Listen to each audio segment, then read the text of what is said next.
The starship horizon cut through the darkness like a silver needle threading through black velvet.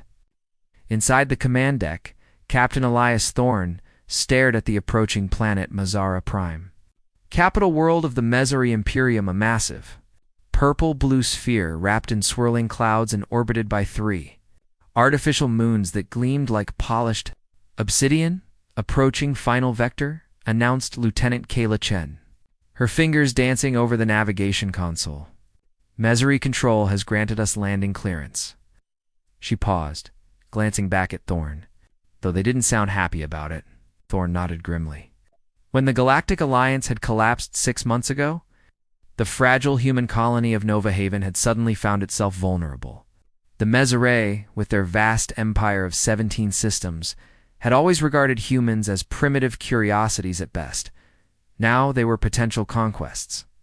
Status of Nova Haven? Thorne asked, adjusting the collar of his diplomatic uniform. Chen's expression darkened. Last transmission reports 3 Mesari warships entered the outer system. They're just ... waiting. A message, Thorne muttered. Making sure we understand the stakes? He reached into his pocket, feeling the small metal case that held his most precious possession. The last wildflower collected from Earth's botanical gardens before the planet had been consumed by its dying sun. A simple, blue, star-shaped blossom preserved in a stasis field. As the ship descended through Mesara's atmosphere, Thorne felt the weight of 20,000 human lives pressing down on his shoulders. Nova Haven was all that remained of humanity's presence in this sector. Refugees, scientists, dreamers who had fled Earth's final days, hoping to build something lasting among the stars. The landing platform emerged through the clouds of massive crystalline structure hovering above the Mesari capital city. Spires of luminescent materials stretched toward the sky, buildings that seemed to have grown rather than been constructed. Remember, Thorne told his small diplomatic team as they prepared to disembark, show no fear. The Mesari respect strength. The air outside carried the scent of exotic spices and ozone. A delegation of Mesari officials waited on the platform, tall, graceful figures with iridescent purple skin that caught the light with every movement. Their eyes were large, with vertical pupils that narrowed as the humans approached. Captain Thorne, said the lead Mesari, her voice melodic yet cold. I am First Minister Ven. Empress Lyra has granted you audience despite the objections of her advisors. Follow me. The journey through the capital was clearly designed to intimidate. They passed through vast chambers where thousands of Mesari moved with perfect coordination.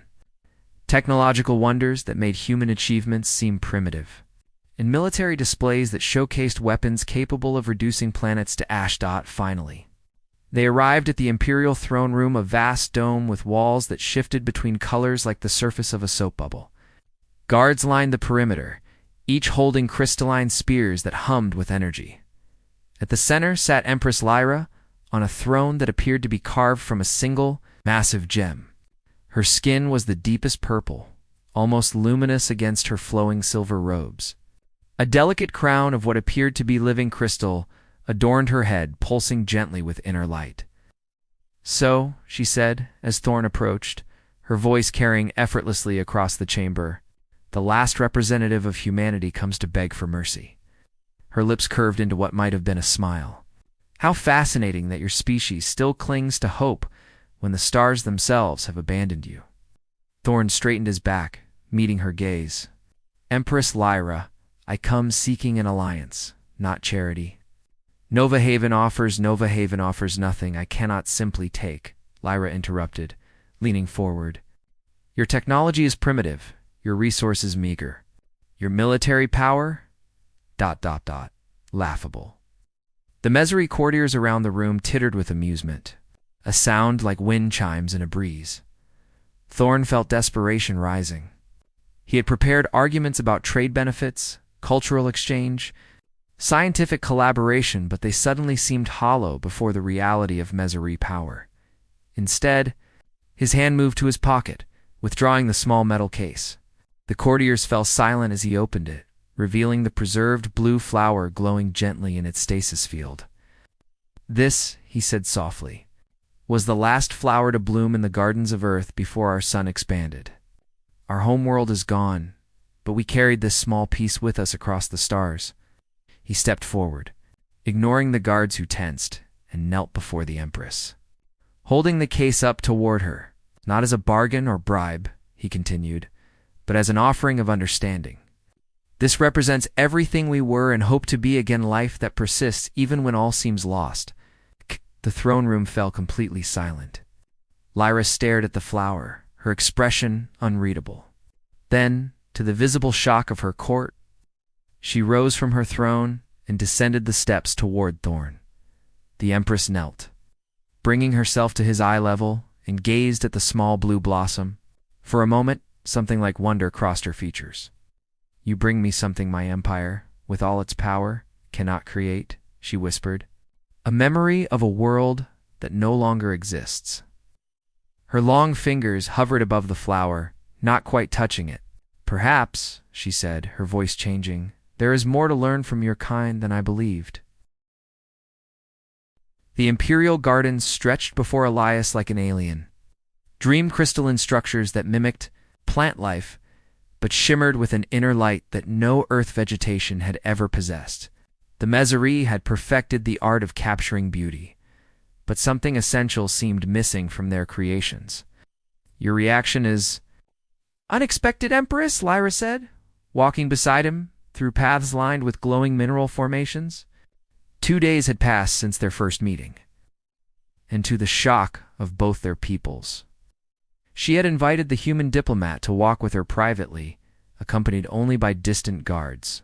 "Most species find our gardens the pinnacle of aesthetic achievement." "They're stunning," Elias admitted, watching how light played through transparent structures that resembled flowers. But on Earth, gardens were alive, constantly growing, changing, dying, and being reborn. There was an impermanence that made each bloom precious. Lyra's vertical pupils widened slightly. "Impermanence is value?" A curious concept. She gestured toward a particularly complex crystal formation. "This has remained perfect for 300 years. Is that not superior?" Elias smiled. "Perfect, yes, but perhaps too perfect. There's no struggle in it, no story." They reached a secluded alcove where a small table had been prepared with refreshments.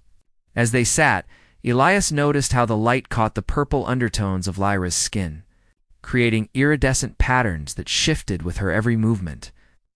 "You speak of struggle as though it's desirable," Lyra said, pouring a luminescent liquid into 2 glasses.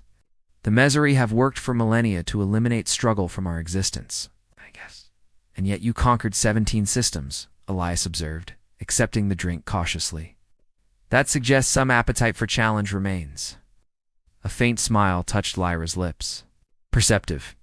Perhaps that's why I find your species so... intriguing. You've lost everything, yet you persist. Tell me about this Earth that produced both your kind and that remarkable flower." As Elias described the oceans and forests of humanity's lost homeworld, he noticed something changing in Lyra's expression, a softening around her eyes, a genuine curiosity replacing imperial hauteur. "I was born in space," she revealed unexpectedly, "as are all Mezerie rulers. I have never felt wind that wasn't generated by environmental systems or seen a sunrise that wasn't programmed. My entire life has been spent ensuring the Mezerie remain dominant in a galaxy that would devour us if we showed weakness." "That sounds lonely," Elias said softly. Her eyes flashed. "Loneliness is irrelevant when weighed against duty." "Is it?" Elias challenged. "Humans have found that connection to each other, to living worlds, gives us strength, not weakness." Before Lyra could respond, her communication device chimed. Her expression hardened as she reviewed the message. "Your colony is under observation by the Valkyr Dominion. It seems others have noticed our interest in Nova Haven." Elias felt his chest tighten. The Valkyr were notorious scavengers who preyed on vulnerable worlds. "My people are protected," Lyra said firmly. "I've dispatched 2 Imperial cruisers to establish a defensive perimeter around your system." She met his startled gaze. "Consider it diplomatic courtesy." Later that evening, as Elias returned to his quarters in the diplomatic wing, First Minister Venn intercepted him. her expression tight with disapproval. "You've bewitched her somehow," Ven accused. "No human has ever been granted such access or consideration." "Perhaps she's simply recognizing the potential benefits of alliance," Elias suggested. Ven's eyes narrowed. "The Empress has never shown interest in alliances with lesser species. Whatever game you're playing, Captain Thorne, remember that you represent the last remnants of humanity. It would be regrettable if your colony suffered for your ambitions." The threat hung in the air between them, but Elias merely smiled. "Thank you for your concern, Minister. Please convey my gratitude to the Empress for her protection of Nova Haven." As Ven departed, Elias gazed out at the Mesari capital through his window. Somewhere in the vast imperial palace, an empress who had conquered worlds was contemplating a simple blue flower, and perhaps, for the first time, questioning the emptiness of perfection on Nova Haven.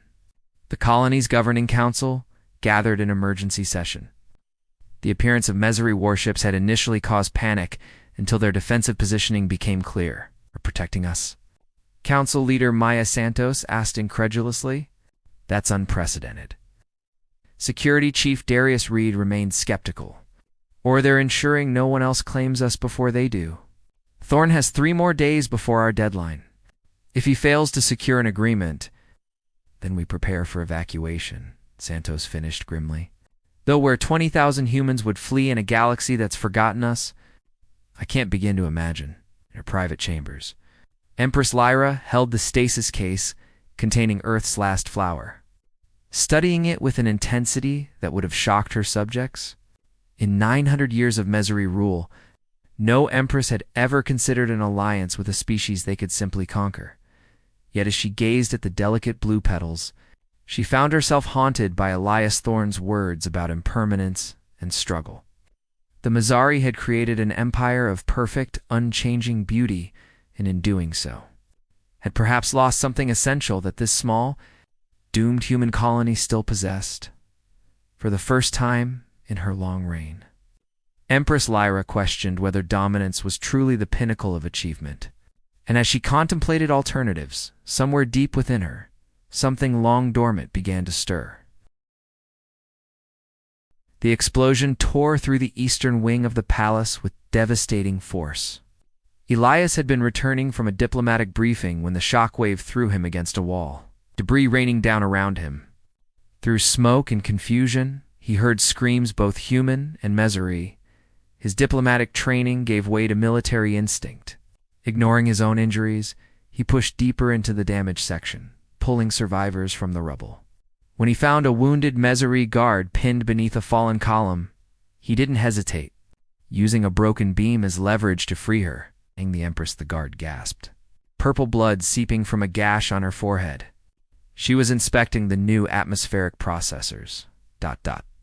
Elias's blood ran cold. The atmospheric processors were at the epicenter of the explosion, pushing through billowing smoke. Found the processing chamber in ruins.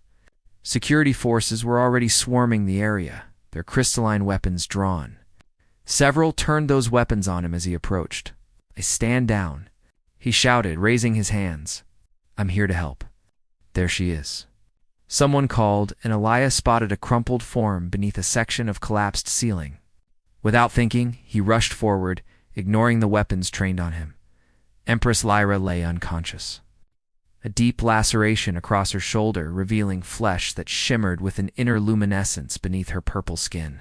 The stasis case containing Earth's flower had fallen nearby, miraculously intact. As Mesari guards surrounded them, Elias carefully examined Lyra's wounds. "She needs medical attention," he barked with an authority that momentarily stunned the guards into compliance. And secure this area, this was no accident. Hours later, Elias sat in an anteroom outside the Imperial Medical Chamber, his own wounds hastily treated. First Minister Ven paced before him like a predator. "How convenient," she hissed, "that you survived unscathed while our Empress lies injured." "Hardly unscathed," Elias replied, wincing as he shifted his bandaged arm. "And I was nowhere near the processors when the explosion occurred. Your security recordings will confirm that." "Our security systems experienced a simultaneous failure," Ven countered. Perhaps your human colony has hidden capabilities we underestimated. Elias stood, meeting her accusatory stare. If we had the capacity to infiltrate your security and plant explosives in your palace, why would we announce ourselves with a diplomatic mission? Nova Haven wants peace, not war. We cannot win. Before Ven could respond, the medical chamber door slid open. A Mazari physician emerged, her expression inscrutable. The Empress will recover, she announced. She is asking for the human. Ven's objection died on her lips as Lyra's voice rang out from within. Send him in, alone. The medical chamber was dimly lit, bathed in a soft blue light that reminded Elias of Earth's oceans. Lyra reclined on a crystalline platform, medical devices monitoring her condition. The wound on her shoulder had been sealed with a shimmering substance that pulsed gently. You saved Sentinel Tarak, she said without preamble, and then came looking for me. Elias approached cautiously. It was the right thing to do. A curious concept, this right thing that compels action without benefit to oneself. Lyra studied him. Your kind confounds me, Captain Thorne. Elias, he corrected gently. After surviving an explosion together, perhaps formality can be set aside. Something like amusement flickered in her eyes. Elias, then? She gestured to a space beside her. My security chief believes the attack was orchestrated by Valkyrie agents, possibly with assistance from certain factions within my court who oppose any alliance with humans. And what do you believe? That someone fears what might emerge from our discussions. She reached for a small control panel, activating a holographic display showing the Mazari cruisers positioned around Nova Haven. Your colony remains secure, though there was an attempt to countermand my protection order during the chaos. Relief washed over Elias. Thank you. Your gratitude is misplaced. This attack has... She hesitated, searching for the word complicated matters. There are those who will use it to argue that human presence brings only destruction, or Elias suggested. It proves that some fear our alliance enough to risk everything to prevent it. Lyra's expression softened unexpectedly. You brought me a flower from a dead world, Elias Thorne? Now I find myself wondering what else your kind might bring that the Mazari have forgotten. The following days created an unexpected intimacy between them. As they both recovered from their injuries, Lyra invited Elias to join her in her private library, a vast repository of knowledge gathered from across the galaxy. Your Earth, she said, showing him ancient star charts, was known to us, though distantly. Our astronomers observed its destruction from afar. She touched a display, bringing up images of Earth's final days. We recorded it as merely another cosmic event. To us, it was the end of everything, Elias said quietly. Yet somehow, also a beginning. As Lyra listened to stories of Earth's history, its art and music and literature, something transformed in her understanding. Humans had created beauty from their very impermanence, found meaning in their limitations rather than despite them. Show me, she requested one evening, how humans express closeness. The question caught Elias off guard. There are many ways, he said carefully. Words, gestures, ... Show me, she repeated, moving closer, hesitantly. Elias reached for her hand, those long, elegant fingers with their slight iridescent sheen. He enclosed it between both of his own, in a gesture of connection that crossed the vast evolutionary gulf between their species. Lyra's eyes widened at the contact. Aye. Her pupils dilating fully. Such warmth, she whispered. Humans are warm-blooded, Elias explained, suddenly conscious of the radical differences in their physiologies. Our touch carries our heat. No, Lyra said, her free hand rising to touch his face with unexpected gentleness. There is another kind of warmth here. One I have not encountered in 900 years of rule. The moment stretched between them, fragile and dangerous and filled with possibility. Then Lyra leaned forward with deliberate intent, bringing her face close to his. Is this also how humans express closeness? She asked, her breath cool against his skin. Instead of answering, Elias closed the distance between them. Their lips met a connection neither had anticipated when he had first knelt before her throne with a flower from a dead world. Her skin felt like silk against his, cool at first but warming wherever they touched. when they eventually separated. Lyra looked at him with wonder and confusion. The Mazzari have evolved beyond such primitive exchanges, she said, though her voice held no contempt.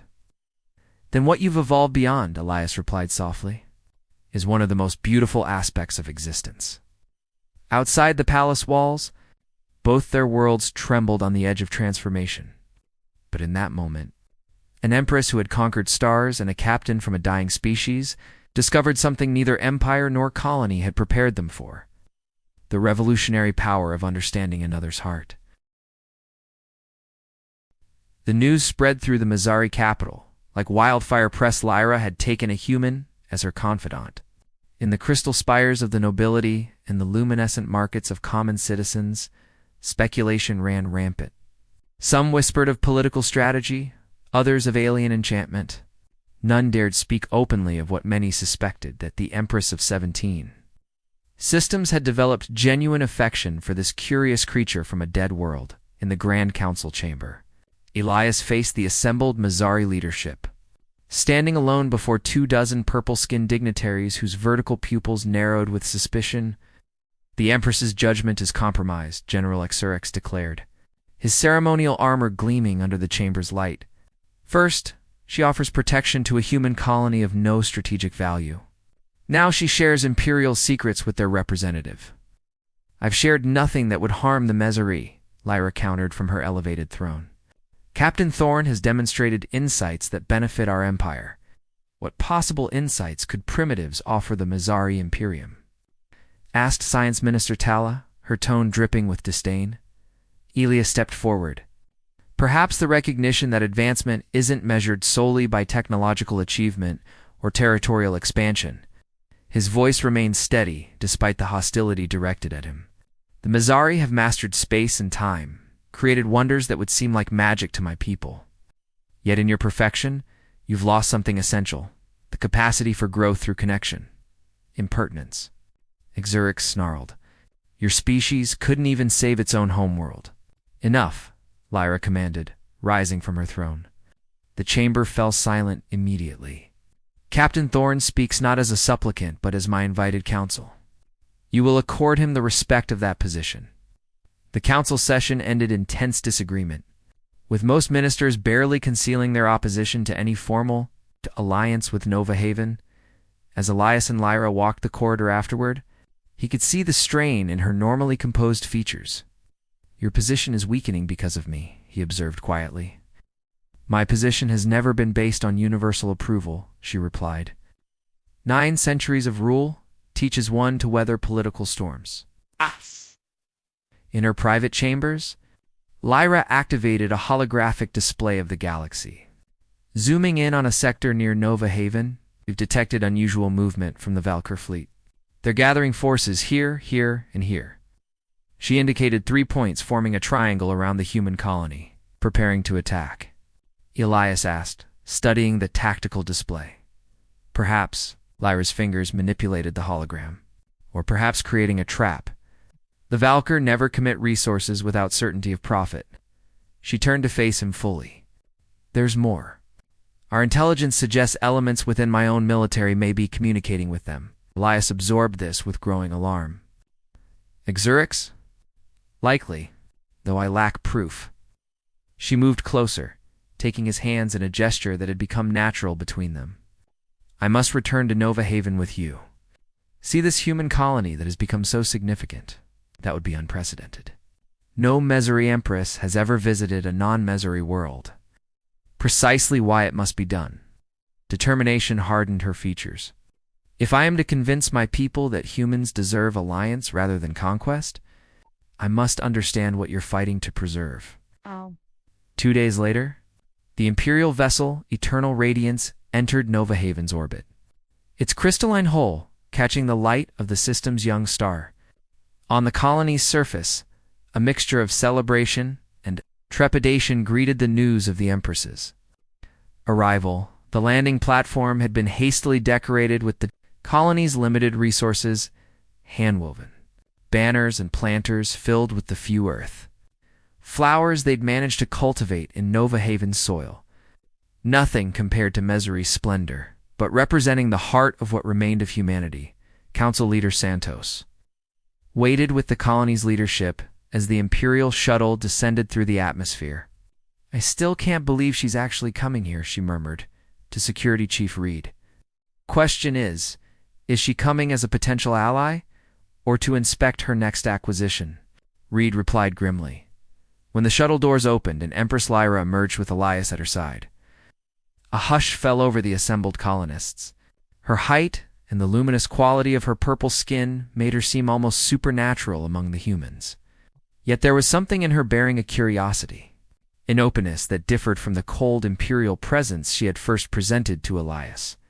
"Empress Lyra," Santos said, stepping forward with a formal bow. "Nova Haven welcomes you." Lyra inclined her head gracefully. "Your welcome is appreciated, Council Leader Santos." Her eyes swept over the modest colony center with its prefabricated buildings and improvised infrastructure. "Captain Thorne has spoken highly of what you've built here." As the formal reception progressed, Elias watched Lyra carefully. She moved among his people with surprising ease, asking questions about their daily lives, examining their hydroponics facilities with genuine interest, even sampling human cuisine with diplomatic courage. Her people accomplish much with limited resources, she told him as they walked through a small garden where earth plants struggled to adapt to alien soil. "There is a vitality here I did not anticipate." Before Elias could respond, his communication device chimed with an emergency alert. Reed's voice came through, tense and urgent. "Captain, we're detecting multiple ships entering the system. Valkyr signatures, heavily armed." Lyra's guard captain received similar information simultaneously. "Empress, we must return to the Eternal Radiance immediately." But it was already too late.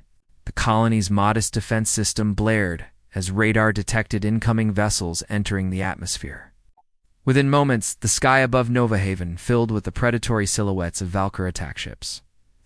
"It's a coordinated strike," Reed reported as they rushed to the colony's command center. They knew exactly when our defenses would be focused on the Imperial visit. On the command center's main screen, a Valkyr transmission appeared, a reptilian face with gleaming scales and slitted eyes. "Attention Nova Haven colony and Mesari visitors. This system is now under Valkyr control. Your defense vessels have been neutralized." The screen split to show Mesari cruisers under attack from a much larger Valkyr fleet that had appeared from hiding positions behind Nova Haven's moon. "Surrender the Empress," the Valkyr commander continued, "and the human colony will be permitted to serve the Dominion rather than being eradicated." Elias turned to Lyra, whose expression had hardened into imperial resolve. "They planned this well," she said quietly, "using me to create vulnerability for both our peoples." "Empress," her guard captain urged, "we must get you to a secure location." But Lyra's attention had fixed on something. Outside the command center, a small plot where Nova Haven children had planted seedlings. Under the guidance of colony botanists, new life taking root in alien soil. "No," she said firmly. "I will not hide while my ships fight, and this colony faces extinction because of my presence." She turned to Elias with newfound determination. "Your people defended Earth until the end. The Mesari will do no less for Nova Haven." In that moment, something shifted between them, between human and Mesarias. Common cause transformed theoretical alliance into blood bond. As Valkyr ships descended toward the colony center, Empress Lyra of the Mesari Imperium and Captain Elias Thorne of the last human colony stood side by side, prepared to defend not just their lives, but a future neither had imagined possible before a simple flower had crossed the gulf between stars. The Valkyr attack ships screamed through Nova Haven's atmosphere, weapon systems charging as they descended toward the colony center. In the command bunker, humans and Mesari worked side by side with desperate urgency, two species united by imminent destruction. "Defensive grid at 23% capacity," Reed announced grimly. "Not enough to repel this force." Leah studied the tactical display, mind racing. The Mesari Imperial vessel Eternal Radiance remained in orbit, exchanging fire with Valkyr cruisers, but unable to provide ground support while defending itself. "There's another option," Lyra said suddenly, her fingers moving across the command console with surprising familiarity. "The Imperial flagship carries a prototype phase shift device. It can temporarily extend a dimensional barrier around a planetary area this size." "A shield?" Santos asked. "More complex. It shifts protected matter partially out of normal space-time, but it's untested on non-Mazari life forms." Lyra looked at Elias, her expression grave. "There's no way to predict how it might affect humans. And the alternative is certain destruction," Elias finished. He nodded to Santos. "We trust the Empress." Lyra's guard captain established communication with the Imperial flagship, relaying authorization codes that even the Council had never heard Lyra speak. Above them, the Eternal Radiance disengaged from combat, maneuvering to position directly over Nova Haven. "Phase shift initializing," a Mazari voice reported through the command center speakers. "Dimensional barrier extending in 5, 4, ... The world around them shimmered, like heat rising from summer pavement, a visual distortion that passed through the command center. Through the colony, through every human and structure. For a terrifying moment, Elias felt his body become less substantial, as though he could pass his hand through solid objects. Then reality seemed to snap back into focus, yet something was undeniably different. Through the command center windows, he could see Valkyr ships firing directly at colony buildings, but their weapons passed through structures without impact. Energy dissipating into nothingness. "It worked," Lyra breathed, relief evident in her voice. "We exist slightly out of phase with normal space-time. They cannot harm us while the barrier holds." "How long can it last?" Reed asked. "Perhaps 30 minutes before power constraints force deactivation," Lyra turned to Elias. "We've bought time. Nothing more." In orbit, the Valkyr ships regrouped, frustrated by their suddenly intangible target, but their commander was not so easily deterred. A new transmission reached the colony. "Impressive technology, Empress," the Valkyr leader hissed. "But we've come prepared for Mazari tricks." The view screen showed a new vessel entering the system, massive, ancient, its hull scarred from countless battles. "The Worldbreaker carries devices recovered from the ancient precursor ruins. Your phase shift cannot withstand their temporal disruptors." As if to demonstrate, the massive ship fired a pulse of energy unlike anything Elias had seen. When it struck the dimensional barrier, ripples of distortion spread visibly through the colony. Buildings flickered between solidity and transparency. "The barrier is destabilizing," Lyra's guard captain reported. "Estimated failure in 12 minutes. Elias stared at the tactical display, a desperate plan forming. "The Valkyr fleet is concentrated around the Worldbreaker, leaving minimal coverage at these coordinates." He indicated a sector of space near Nova Haven's smallest moon. "If we could get a message to the rest of the Mazari fleet." "Impossible," the guard captain interrupted. "All standard communications are being jammed." "Not all communications," Santos said suddenly. She turned to Lyra. "Empress, you said Mazari have observed Earth for generations. Did you also monitor our deep space transmissions?" "Yes," Lyra confirmed. "Our xenolinguists studied your radio signals for centuries." Santos turned to the colony's chief engineer. "The old Earth emergency beacon, the one using analog radio waves. Could we modify it to reach Mazari frequencies?" As the scientists worked frantically to repurpose ancient human technology, Elias and Lyra found a moment alone in the adjacent strategy room. "If this fails," Elias said quietly, "I want you to know that meeting you, understanding you, has been worth everything." Lyra's cool fingers brushed his cheek in the human gesture she had come to appreciate. "In 900 years of rule, I never imagined finding wisdom in a species so young." Her vertical pupils dilated with emotion. "The Mazari pursued perfection through control, through elimination of change and chance. Yet in your imperfection, your adaptability, I found something more valuable." Their lips met as the colony flickered around them, their kiss a defiance against the void that sought to claim them both. When they separated, Elias noticed something extraordinary, a tear glistening at the corner of Lyra's eye. Though Mazari were not known to weep. "Empress," she whispered, touching the moisture with wonder. What your people have given mine cannot be measured by technology or territory. You've reminded us what it means to feel. The engineer's voice over the intercom broke the moment. Beacon modified and ready. They returned to the command center as the ancient Earth device built by humans, who had never dreamed their technology would one day reach alien alleys powered up. Frequencies that had once carried human distress calls now translated into Mesri communication protocols, broadcasting coordinates and tactical information. Barrier failure imminent. The guard captain warned as another temporal pulse from the Worldbreaker struck Nova Haven.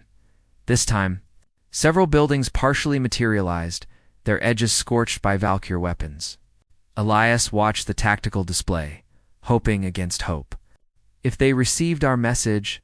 The sensor array suddenly lit up with new signatures, dozens of them, then hundreds. Emerging from faster-than-light travel at precisely the coordinates Elias had identified, the reinforcement wasn't merely a Mesari battle group, but the entire Imperial home fleet, its massive vessels dwarfing even the Worldbreaker. They came, Lyra said softly. All of them. The Valkyr fleet, suddenly outmatched and outmaneuvered, broke formation.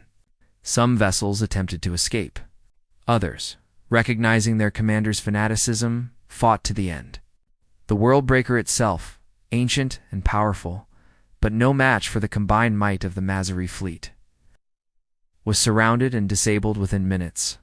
As the dimensional barrier safely deactivated, Nova Haven solidified back into normal space-time. Colonists emerged from shelters looking up at a sky where Mesari ships now stood guardian over their world. 1 week later, Elias stood with Lyra in Nova Haven's central plaza, now transformed into a ceremonial space. Representatives from both species gathered to witness something unprecedented, the signing of the Mesari Human Concordat. Today marks not merely peace between our peoples, Lyra addressed the assembly, her voice carrying across the plaza, but the beginning of a new understanding. The Mesari have long believed that perfection comes from control and power. The humans of Nova Haven have shown us that true strength lies in adaptation, in connection, in the courage to begin anew when all seems lost. She gestured toward a newly constructed monument at the Plaza Centera, a crystalline structure housing Earth's last flower, now removed from its stasis field and replanted in a special medium where it had begun to produce seeds. From a single bloom, she continued, new life will spread. Just as from this single colony, humanity will find new roots among the stars, not as subjects of the Mesari Imperium, but as our equals and allies. As the formal ceremony concluded and celebrations began, Elias and Lyra walked together through Nova Haven's expanding gardens, where earth plants now grew alongside Mesari crystal formations in strange but harmonious arrangements. My advisors are still in shock, Lyra admitted with amusement. The concept of alliance rather than conquest is radical to many Mesari. Change always is, Elias replied. But the Valkyr attack proved something important neither of our peoples can face the galaxy's dangers. Alone, they stopped beside a newly planted section where human, children and young Mesari worked together, learning each other's methods of cultivation. The sight of purple hands and pink ones working the same soil seemed both impossible and inevitable. What happens now? Elias asked, looking up at the stars becoming visible as Nova Haven's sun set. You rule 17 systems? I represent 20,000 refugees. Lyra's hand found his, fingers intertwining in the human gesture she had come to cherish. Now we grow together, she said simply. The Mesari will provide technology and protection. Humans will bring innovation and perspective we had forgotten. And perhaps, she hesitated, a new vulnerability in her ancient eyes. Perhaps we will discover other ways our peoples complement each other. As night fell fully over Nova Haven, the first colony of a reborn humanity stood protected beneath Mesari ships. And in a garden, where plants from a dead world took root in new soil, an empress who had lived for centuries, and a captain who had carried his people's last hope across. The void began writing the next chapter of two civilizations, story as fragile and as powerful as a single flower offered between worlds.